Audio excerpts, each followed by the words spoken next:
കർത്താവ് നിങ്ങളോടുകൂടെ, അങ്ങേ ആത്മാവോടുകൂടെ. മർക്കോസിന്റെ വിശുദ്ധ സുവിശേഷത്തിൽ നിന്നുള്ള വായന.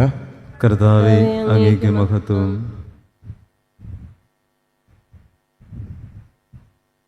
അധ്യായം 2, 13 മുതൽ 17 വരെയുള്ള തിരുവചനങ്ങൾ.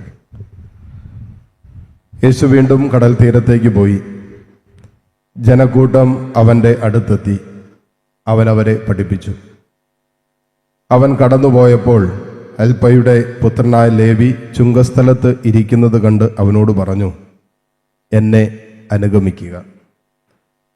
അവൻ എഴുന്നേറ്റ് യേശുവിനെ അനുഗമിച്ചു. അവൻ ലേവിയുടെ ഭവനത്തിൽ ഭക്ഷണത്തിനിരിക്കുമ്പോൾ അനേകം ചുങ്കക്കാരും പാപികളും അവൻ്റെയും ശിഷ്യന്മാരുടെയും കൂടെ ഇരുന്നു. കാരണം അവനെ അനുഗമിച്ചവർ നിരവധിയായിരുന്നു. അവൻ പാപികളോടും ചുങ്കക്കാരോടുമൊപ്പം ഭക്ഷണം കഴിക്കുന്നത് കണ്ട് ഫരിസേയരിൽപ്പെട്ട ചില നിയമജ്ഞർ ശിഷ്യന്മാരോട് ചോദിച്ചു, അവൻ ചുങ്കക്കാരുടെയും പാപികളുടെയും കൂടെ ഭക്ഷിക്കുന്നതെന്ത്? ഇത് കേട്ട് യേശു പറഞ്ഞു, ആരോഗ്യമുള്ളവർക്കല്ല, രോഗികൾക്കാണ് വൈദ്യനെ കൊണ്ട് ആവശ്യം. നീതിമാന്മാരെയല്ല, പാപികളെ വിളിക്കാനാണ് ഞാൻ വന്നത്. കർത്താവിൻ്റെ സുവിശേഷം. ക്രിസ്തുവേ, അങ്ങേക്ക് സ്തുതി. മിശിഹായിൽ ഏറ്റവും സ്നേഹമുള്ളവരെ, ഇന്നത്തെ 2 വായനകളും നമ്മെ ഓർമ്മപ്പെടുത്തുന്നത്, ഒന്ന് ദൈവ വചനത്തിൻ്റെ ശക്തിയെക്കുറിച്ചും യേശുവിൻ്റെ സാന്നിധ്യം നമുക്ക് തരുന്ന സൗഖ്യത്തെക്കുറിച്ചുമാണ്. ആദ്യ വായനയിൽ ഹെബ്രായർക്കെഴുതിയ ലേഖനം ആരംഭിക്കുന്നത് നമുക്കറിയാവുന്ന ഒരു വചനമാണ്. ദൈവത്തിൻ്റെ വചനം ഇരുതല വാളിനേക്കാൾ മൂർച്ചയേറിയതാണ് എന്ന് പറഞ്ഞുകൊണ്ടാണ്. അത് ചേതനയിലും ആത്മാവിലും സന്ധിബന്ധങ്ങളിലും മജ്ജയിലും മാംസത്തിലൊക്കെ തുളച്ചു കയറാൻ ശക്തിയുള്ളതാണ്. നമ്മുടെ വിചാരങ്ങളെയും നമ്മുടെ ആലോചനകളെല്ലാം വിവേചിച്ചറിയാൻ കഴിവുള്ളതാണ് എന്നൊക്കെ പറഞ്ഞുകൊണ്ടാണ് ആദ്യ വായന ആരംഭിക്കുന്നത്. സുവിശേഷത്തിലേക്ക് നോക്കിയാൽ നമുക്ക് കാണാൻ പറ്റും, ഈശോ ചുങ്കസ്ഥലത്തിരുന്ന ലേവിയെ വിളിക്കുകയാണ്. ലേവി എല്ലാം ഉപേക്ഷിച്ചിട്ട് കർത്താവിനെ പിഞ്ചെല്ലും നമ്മൾ കാണുകയാണ്. നമ്മുടെ അനുദിന ജീവിത അനുഭവവും ഇന്നലകളുടെ ജീവിത സാഹചര്യങ്ങളൊക്കെ നമ്മളെ പഠിപ്പിച്ചിട്ടുള്ള കാര്യമാണ് ദൈവ വചനത്തിൻ്റെ ശക്തി.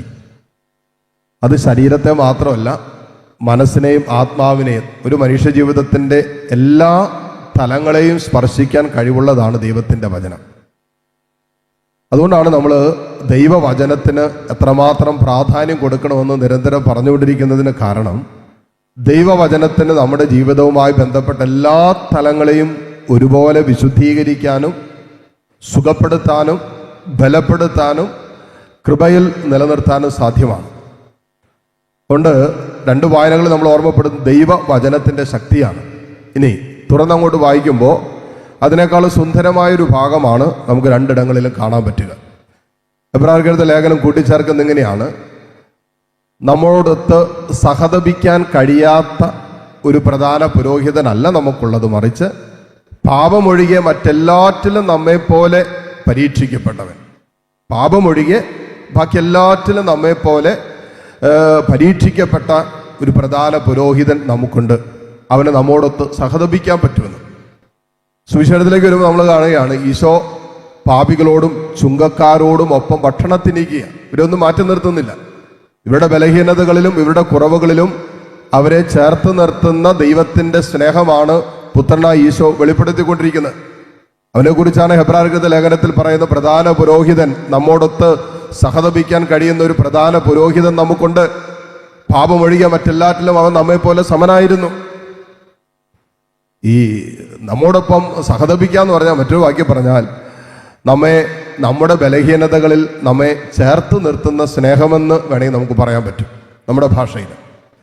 ഈ കാലഘട്ടത്തിൽ ഏറ്റവും അധികം ബന്ധങ്ങളുമായി ബന്ധപ്പെട്ട അസ്വസ്ഥതകളിലൂടെ കടന്നു പോകുന്നതിന് പിന്നിൽ ഒരു കാരണം, നമ്മുടെ കൂടെയുള്ളവരുടെ ഒരു ബലഹീനതയോ ഒരു കുറവോ ഒരു പോരായ്മയോ കണ്ടു കഴിയുമ്പോൾ നമുക്കവരെ സ്നേഹത്തിൽ ചേർത്ത് നിർത്താൻ പറ്റുന്നില്ല എന്നുള്ളതാണ്. പിന്നെ ആ കുറവുകൾ നമുക്കൊരു അസ്വസ്ഥതയാകും. അതിൻ്റെ മീതെ നമ്മൾ അസ്വസ്ഥരാകും. കൂടുതൽ അസ്വസ്ഥതകളിലേക്ക് അത് പോകും. ഒരുപക്ഷെ ബന്ധം വിച്ഛേദിക്കപ്പെടുന്ന ഒരു അനുഭവത്തിലേക്ക് പോലും അവരൻ്റെ കുറവുകളെ അംഗീകരിക്കാനോ സ്വീകരിക്കാനോ ആ കുറവുകളോടൊപ്പം ചേർത്ത് നിർത്താനോ പറ്റാത്തത് കൊണ്ട് ഈ കാലഘട്ടത്തിൽ കടന്നു പോകുന്നുണ്ട്.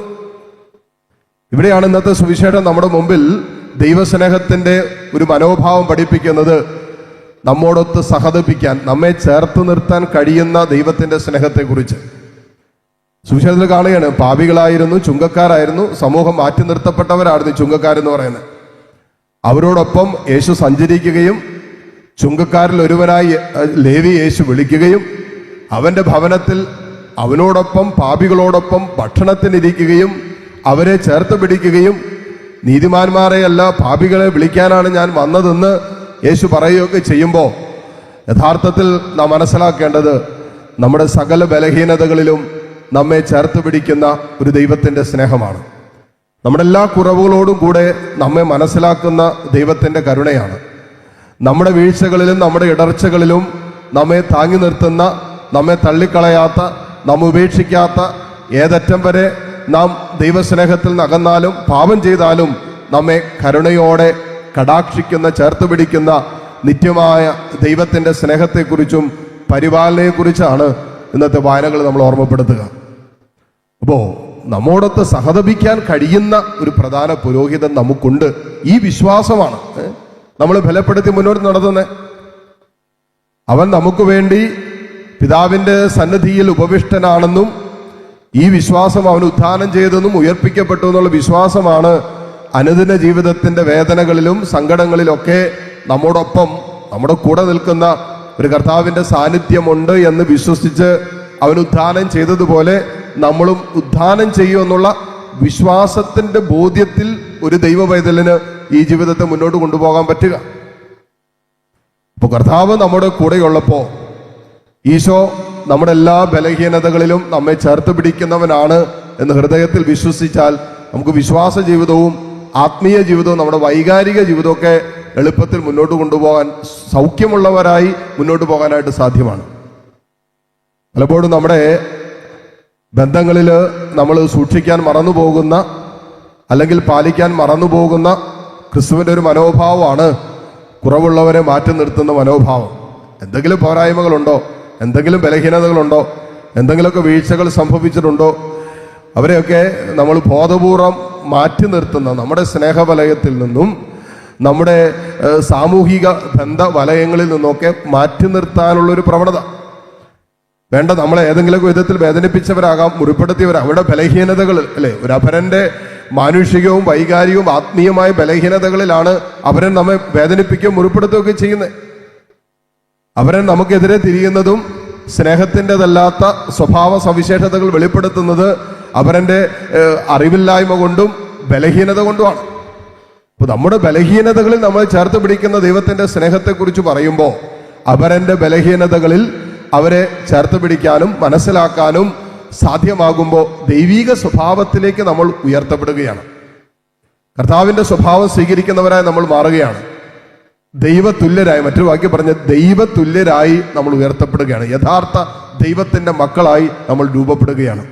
അതുകൊണ്ട് നമ്മുടെ കൂടെ വസിക്കുന്നവരോട്, നമ്മുടെ കൂടെ ആയിരിക്കുന്നവരോട്, നമ്മളെ കണ്ടുമുട്ടുന്ന നമ്മുടെ കൂടെയുള്ളവരുടെ ഒക്കെ ജീവിതത്തിൽ നിരവധിയായ ബലഹീനതകളുണ്ട്. നമ്മളിലുള്ളതുപോലെ തന്നെ കുറവുകളും ബലഹീനതകളും പോരായ്മകളും ഒക്കെയുണ്ട് എന്ന് മനസ്സിലാക്കിക്കൊണ്ട് അവരെ കൂടി സ്നേഹത്തിൽ ചേർത്ത് പിടിക്കാനുള്ള ഒരു ധൈര്യം, ഒരു കരുത്ത്, ഒരു പരിശുദ്ധാത്മാവിൻ്റെ അഭിഷേകം നമ്മളിൽ നിറയാൻ നമുക്ക് ആഗ്രഹിച്ച് പ്രാർത്ഥിക്കാം.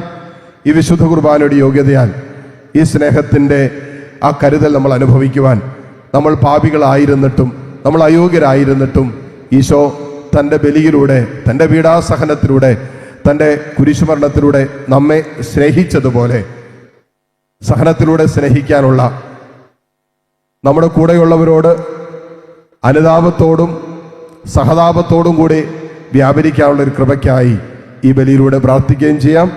സർവശക്തനായ ദൈവം നമ്മെ സഹായിക്കട്ടെ. ആമേൻ.